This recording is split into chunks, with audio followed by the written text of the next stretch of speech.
Let's show you one more way to fix the color problem, but this time we'll use something that we've learned in art class.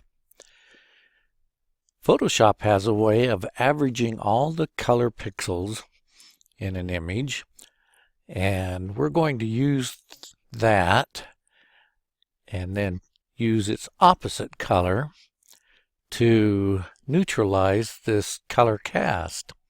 So the first thing I'm going to do is I'm going to make a copy of this background layer, and we'll come into the filter menu to blur, and we'll choose average.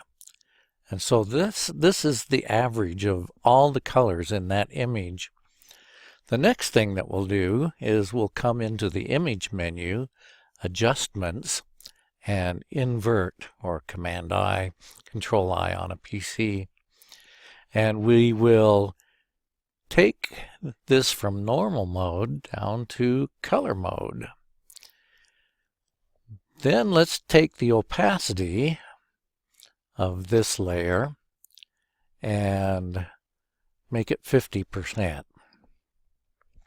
So basically what we've done is we've added the opposite color to the average color here to neutralize the color cast. You can see it's made quite a difference. What I'm going to do is I'm going to combine these two layers together by coming up into the layer menu and telling it to merge down.